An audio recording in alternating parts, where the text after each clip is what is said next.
Hi, it's Kendall. I couldn't join Corey for the first part of the conversation with J. Stephen Osborne, but I listened to the episode the second it was ready, and wow, I was completely pulled in. Stephen's story hit me hard, maybe because I've lived through some of this, the shock, the grief, the unraveling of everything you thought you knew. But even knowing what's coming, nothing prepared me for the moment he's on a plane, phone in hand, and everything changes. That discovery, that gut punch, it's absolutely heartbreaking. I just wanted to reach through the speaker and give him a hug.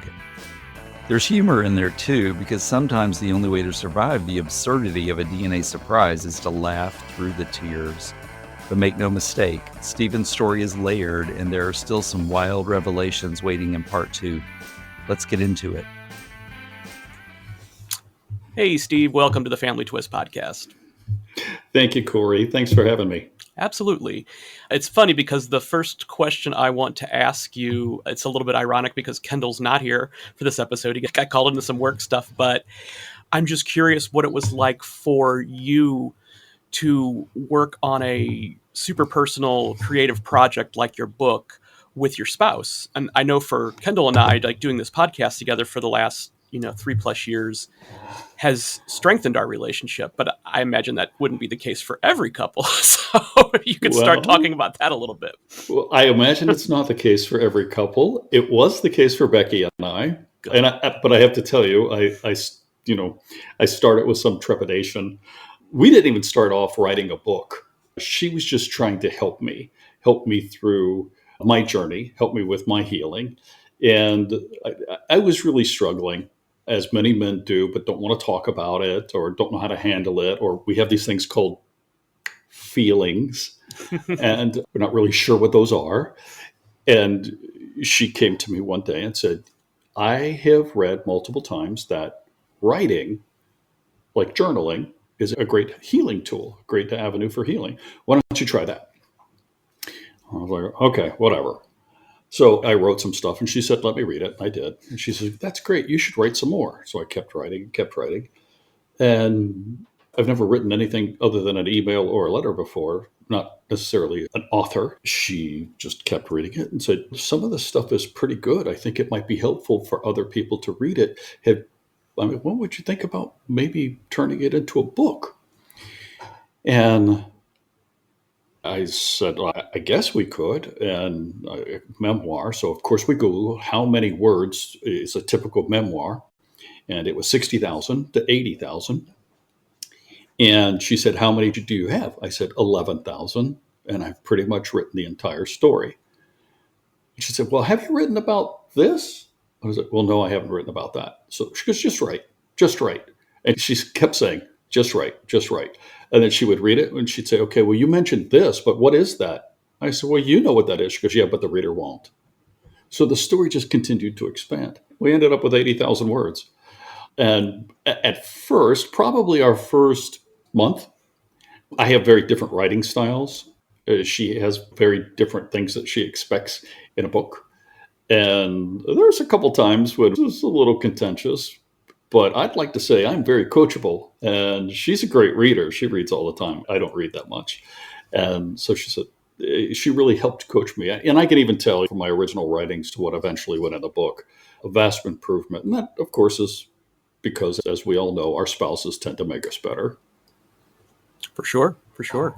Would you be open to us borrowing Becky? Because Kendall doesn't always take my advice. But if we had Becky in our corner, because we're trying to put together, a book for Kendall now, that would be great to have her just, poke and prod. You said that as a joke, but genuinely, yes, because she is a voracious reader. And she was basically my alpha editor. And she'd love to. Corey. And I tell you what, she would actually be a good service. Awesome. I can't edit my own stuff. Nobody can. And Kendall will tell you my grammar is not the best. So I need a heavy hand with an editor. And I think the same for Kendall. Kendall's a great copy editor. He definitely has cleaned up a lot of my stuff. But I think just to have an outside, somebody else looking in who's not as intimate with our story or his story, would be great. Right. So Because they get you to write the things that you need to write, right? Yeah. We all make assumptions that everybody knows everything that we know. They don't. I know I made several assumptions about, I thought people understood the way that I felt as things were happening. And she was like, how did you feel about that? Well, it was pretty obvious how I felt about it. It sucked. It was this, it was that. She was like, you have to write that. You have to put those things in, on the page. So no, she's great. She made the book better. She's continually made me better as a person. And, I know a lot of husbands like to complain about their spouses, but I'd be pretty disingenuous if I did that. If anything, I think she's up for sainthood. Well, and I think that's important, in these types of situations to have that supportive spouse role, because not everybody does. You're right. Like you did and Kendall did. And, talk about adding to the frustration and everything is like to not have the person you're closest to 100% in your corner and understanding everything. Well, yeah, I didn't experience that. Becky was my rock. She helped me get through this. Matter of fact, she's also the cause of it. So as we like to joke, I blame her for 100% of everything that happened. Because Becky is a part-time forensic genealogist, and the way we actually started down this path was she was doing my family tree. And we'll get into that a little bit here. Sure. Well, I mean, it's important. I think Kendall and I are both natural caregivers. Not like when somebody is sick, though. We both are horrible at that. But when somebody's going through some emotional trauma, I feel like we're both really good at helping each other out. So shout out to Becky. Thank you, Becky. I think that's where the physical part comes in, because are quite honestly really big babies when they get sick. They just are. I know I am. I'm horrible. We both had COVID at the same time. She took care of both of us. Oh, that's awesome. Anyway. So a little surprising for you to say that you really hadn't approached creative writing before, aside from emails and business stuff, because you and I know each other a little bit outside of this podcast through the Right to Know organization. And, I heard you speak last year at the Untangling Our Roots Summit and would have just thought like, oh, this is a writer. Well, and that's only because of my profession. So I've been an entrepreneur for well over 30 years. And the companies that I have run have all been tech companies and sales-based technology companies. I've also been a sales trainer for a really long time. So the stage, speaking, communication has always just been a part of what I do. And so I think the book creation was probably significantly easier just because of that. Sure. I say to people, I've lived my life as a storyteller. That's awesome. So before we get into the nitty gritty, I do want to say something that I really appreciate about the book and just, your personality in general is embracing, let's say, dark humor, around it, because as, listeners to this podcast know, whenever we're talking to an author who's writing about a DNA discovery, I mean, it's heavy stuff. It's traumatic. It's, it's not all happy endings. Right. And so to have that sort of approach, I think that is helpful for people, because humor is definitely healing. Thank you for bringing that up and for your kind words. It was one of the points that Becky and I bumped heads with the most, which was I had a lot of humor in the book. And she said, this is coming off as a stand-up routine. I don't mind the humor in it, but it has to be appropriate humor. And as we were whittling it down, ironically, the humor that stayed the most was exactly what you just said. It was kind of the dark humor. As you know, you've heard so many of these stories. When this crap starts happening to you, you really only have a couple choices, and sometimes you choose both. You laugh or you cry. And I think you start off with the crying, and eventually you can kind of see the really twisted aspects of it that are somewhat funny. Right. All right. So let's get into your story, Steve. What was sort of the driving force for you to figure out, like, you had this thought that you have Native American ancestry. So what was the driving force for you to like dig into that and find out, Sure. What's my story? Yeah. Well, I guess it really starts when I was very young. I have a crazy story. I have a crazy, twisted family, even before the DNA surprise. So me and my siblings were children of multiple blended families. I'll try to simplify this a lot. So I had our mom, Barb, and I'm going to use a couple names just because we're going to need to track them. Barb, and my stepdad. They were married. That was one household. And then we had my dad and our stepmom. That was a different household. And me and my sister would spend time in both of those homes. During the week, we would be at Barb's house. During the weekends, we would be at Jack Osborne's house. But all together, between Half, Whole, and Step, I had 14 siblings. 14 siblings. And kind of the bar joke is, I'll name my siblings, and if you can name them when we're done, I buy you a drink. But just to show you how crazy it was, my mom married a man named Ed and had my two older half sisters, Kathy and Terry. Divorced Ed, married my dad, Jack.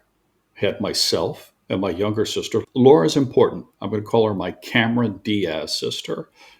And the reason I call her Cameron Diaz sister is because she looks like Cameron Diaz's twin. Okay. So, well, she divorced Jack, married my stepdad, Jerry. He had two kids from a previous marriage, Tanya and Renee. And between them, they had a son, Adam.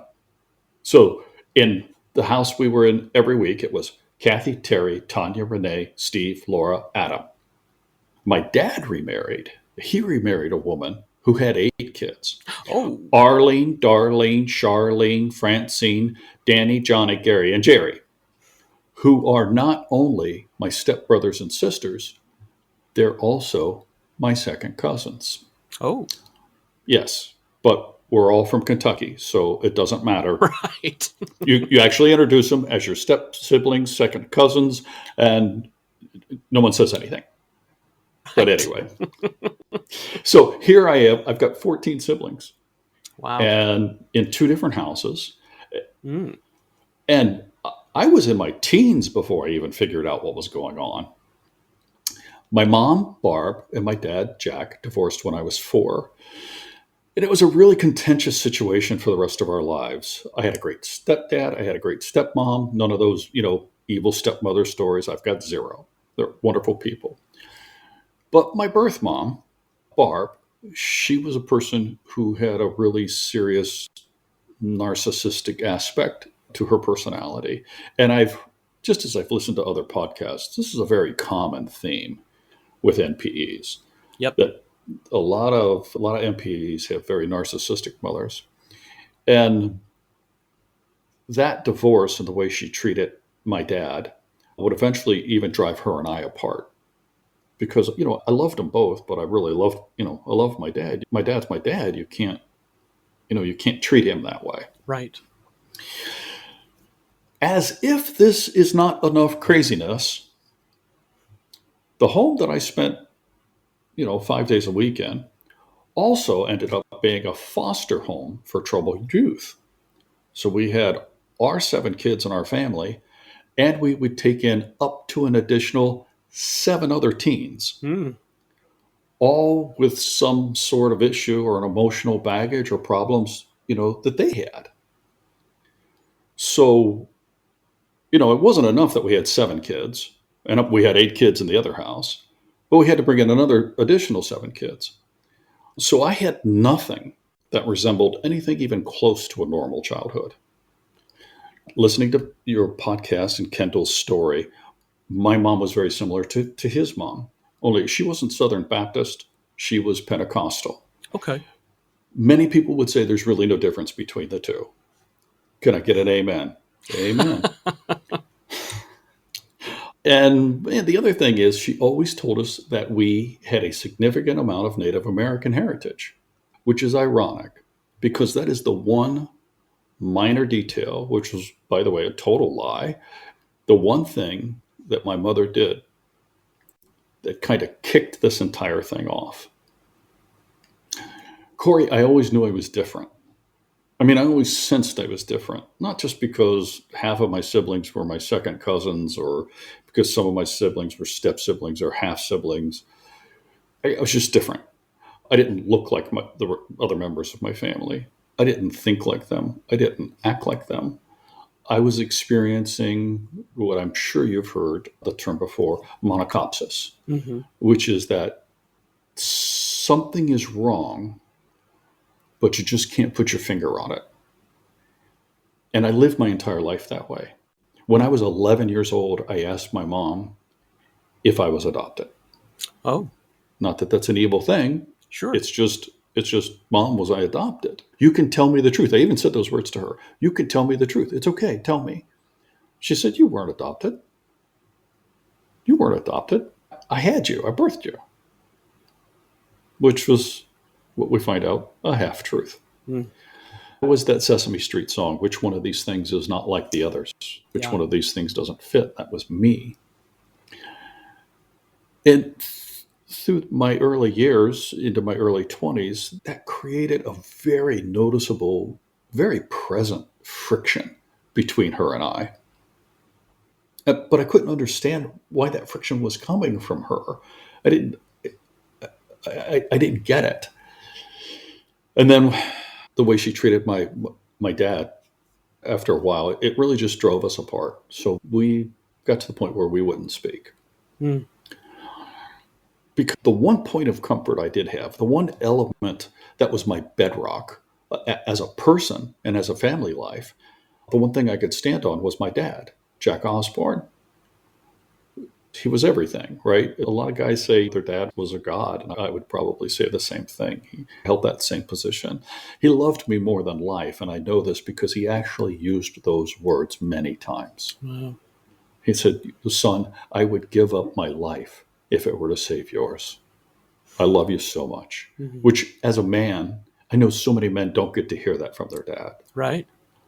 I heard it every time we spoke. Wow. So it I was didn't great. get that. I'm sorry, because it's given me a strength of person and a strength of character that's really, really helped me through my life. Well, I have a complicated relationship with my father, and he's been gone for decades now. But as you know, folks in the NPE community, we find our community, we find our chosen family. So like I sort of glommed on to a couple of friends' dads who took that role on for me, which was incredible. And I love doing this podcast because hearing stories conjures images from the past. And we've never talked about the Pentecostals on the podcast before. But as soon as you mentioned that, it made me think of what I would consider like a chosen family member, like an auntie, Sherry, who, when I was a little kid, you know, I was rambunctious and mischievous, and the family that I hung out with all the time, practically lived there, their best friends were a Pentecostal couple, and they were coming to stay with them, and they kind of like warned me like what kind of behavior I should have in front of them. And so I joked, I said, well, when Miss Sherry's here, I'm going to pinch her on the booty. And I never did that, but it got back to her. And that became like the running thing. Like every Right. time she saw me, she pinched my booty. Bless her. Right. The Pentecostal religion is not big on alcohol, but Miss Sherry, Correct. she attended a play that I was in. It was an all male drag version of Steel Magnolias and took place in a gay bar. So for her to even just walk through the door and go see a play at a bar, and Was one thing. my dear friend, Mrs. Killian, her favorite beverage of choice is a Long Island iced tea. And Miss Sherry said, oh, that sounds good. I'll have one of those too. And so 3 Long Islands later, she was the best audience member for that show. And she had no idea what she was drinking because you can't taste the alcohol. Exactly. She's like, this is good. Yeah. And you had to wheel her out of the... Exactly. So thank you for bringing that memory back. Well, and I got this great... just a little bit about Pentecostals, because I grew up in it, but which I won't do for you because I don't want to offend anyone. I do it privately, but yeah, the Pentecostal religion was, it could be a little over the top, I think, for a lot of people, and it certainly played a large part in how we were raised. Mm-hmm. But it also played a large part in forming my image of who my mother was. This ultra religious, buttoned down, kind of super religious person who played Mary Magdalene every year, Easter play, which I thought was weird, but we'll get to that later. All right, let's circle back to searching for your Native American heritage. Yeah, so let's fast forward about 50 years from where we were. And Becky, as I said, is a part-time forensic genealogist. She actually builds family trees and finds family members. She does it for some attorneys throughout the country. If someone's deceased and they need to find all the relatives, she's really good at it. Several years back, she started building my family tree, and she came to me and said, I have literally hundreds of people in your family tree, but there's a problem. And I was like, well, what's the problem? I'm not finding any Native American heritage, like none. There's no Hiawatha anybody anywhere. I said, well, I don't know. Maybe people didn't want to mark down Native American. I can't explain it. She said, well, let's just do this. Why don't you take a DNA test so that genetically we can actually figure out what your makeup is, right? We'll see how much Native American you are. And I was like, oh, sure. I mean, what could possibly go wrong? Right? I'm from Cincinnati in northern Kentucky, this area around here. The phrase around here is hold my beer, right? Mm-hmm. Yeah, exactly. What could possibly go wrong? What's good?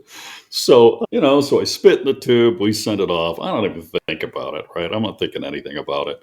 And it comes back, 6 weeks or however long it was, came back, and we're looking at the connections.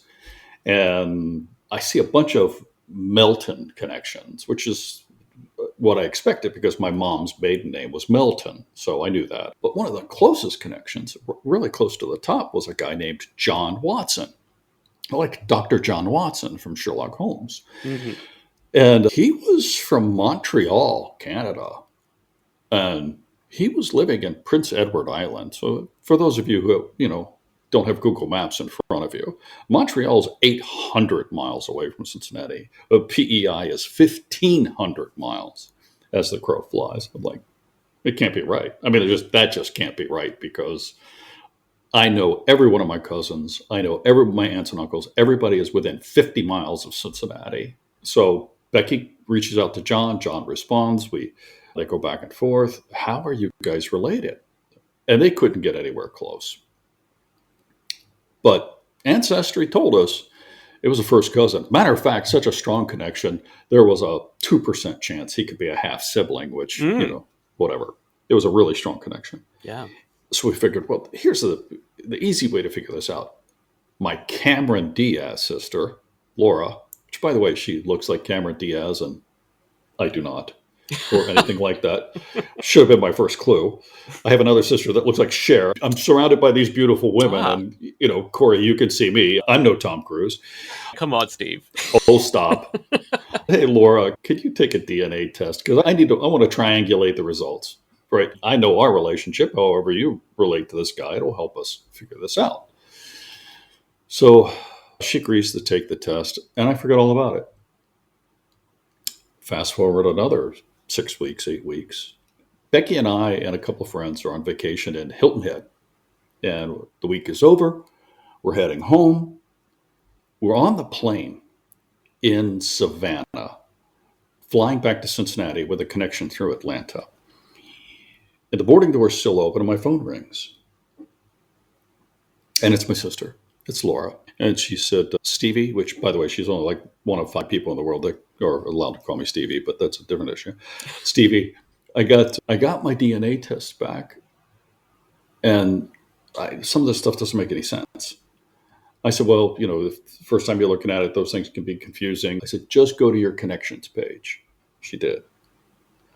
I said, what do you see? She says, I see all these Meltons. I said, great. That's what you should see. What does it say about John Watson? She says, he's nowhere on my report. Corey, I had already done basically there was 8 permutations left by this point in our research. And I knew what that meant. They were not the words I wanted to hear.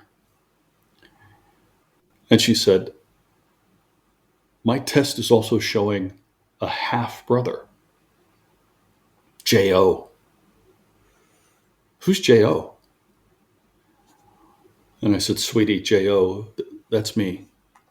Jack, Stephen, Osborne. I'm your half brother. And she said, no, that's not true, because mom is our mom, but dad is our dad.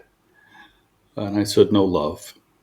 What you just told me is that mom is our mom and dad is your dad. That moment on the plane when Stephen realizes his beloved father isn't biologically his, it just shattered me. It's one of those moments you never forget, and the way he walks us through it, it's vulnerable, brave, and deeply familiar for those of us who experienced a family twist. And trust me, there's more.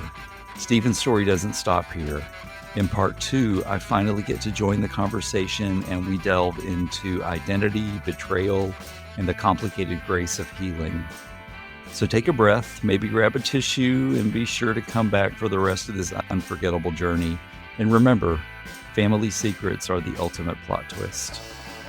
The Family Twist podcast is presented by Savoir Faire Marketing Communications and produced by How the Cow Ate the Cabbage, LLC.